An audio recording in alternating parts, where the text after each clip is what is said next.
झारखंड शिक्षा न्यायाधिकरण अधिनियम संशोधन जो 2017 में हुआ था, उसके तहत जिला स्तर पर एक समिति गठित है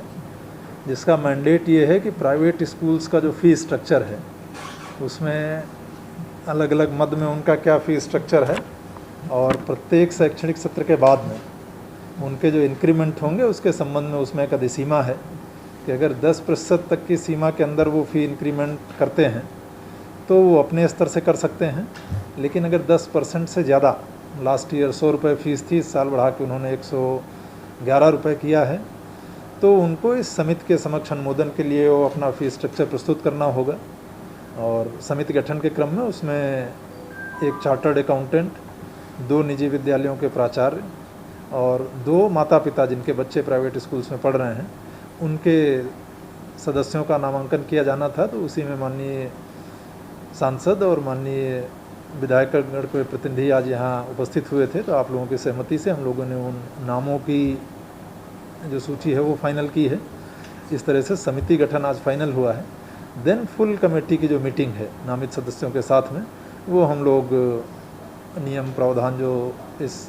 अधिकार के हैं उसके तहत हम लोग करेंगे। और कहीं पर भी पेरेंट्स के, स्टूडेंट्स के फ़ी रिलेटेड जो कंप्लेंट्स धनबाद ज़िले में अलग अलग जगहों से आ रहे हैं, तो जिला शिक्षा अधीक्षक को ये कहा गया है कि अभी तक जो कंप्लेंट्स प्राप्त हुई हैं उनकी लिस्टिंग कर लें ताकि अगली कमेटी मीटिंग में हम लोग उन पर यथावश्यक निर्णय ले सकें। देखिए, इसमें 2 चीज़ें हैं। एक कि कोविड काल में जब फिज़िकल कक्षाएं नहीं चल रही थीं, या तो कक्षाएं बंद थीं या फिर ऑनलाइन मोड से कक्षाएं चालू थीं, उस अवधि के लिए राज्य सरकार के स्तर से कुछ निर्णय लिए गए थे जिसमें यह था कि इन मदों में फ़ीस ली जा सकती है, उनके अलावा अन्य मदों में फ़ीस अगर फिजिकल कक्षाएं नहीं चली हैं तो नहीं ली जा सकती। तो अगर उस अवधि से संबंधित शिकायतें हैं तो उस पर हम लोग विमर्श करेंगे। दूसरा कि अब चूँकि वर्तमान में फिजिकल कक्षाएं सब जगह चालू हैं, तो जो स्कूल का फ़ीस स्ट्रक्चर है आज की डेट में किसी तरह का कोई एग्जम्पशन, कोई छूट लागू नहीं है, वो फोर्स में है, प्रभाव में है। लेकिन उसमें जैसा मैंने भी कहा कि 10% की वार्षिक वृद्धि की जो सीमा है कि पिछले साल जो फीस थी उसमें 10% से ज़्यादा की बढ़ोतरी नहीं हो, ये अगर ऐसा कोई मामला इस समिति के समक्ष आता है तो उसमें निर्णय लिया जाएगा। और जो डिसीजन समिति का है वो बाध्यकारी है, अदरवाइज उसमें पेनाल्टी का या लीगल एक्शन का भी प्रावधान है। तो आज की डेट में अगर कहीं स्कूल में कुछ फ़ीस ली जा रही है जहाँ पर निर्धारित सीमा से ज़्यादा की बढ़ोतरी है तो उस पर यथावश्यक कार्रवाई की जाएगी। दूसरा, बुक्स के संबंध में जो आपने कहा कि कई जगहों से बुक्स या यूनिफॉर्म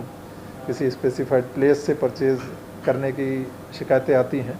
तो राइट टू एजुकेशन एक्ट में और शिक्षा विभाग झारखंड सरकार के द्वारा समय समय पर स्पष्ट दिशा निर्देश उसके संबंध में हैं। तो वो कंप्लेंट्स भी जिला शिक्षा अधीक्षक यहाँ हैं, तो उनको ये एज वी आर टॉकिंग ये कहा गया है कि एक बार देख लें ऐसे मामले, और जहाँ शिकायत आती है उसमें नियम प्रावधानों के अनुसार आवश्यक कार्रवाई सुनिश्चित करें।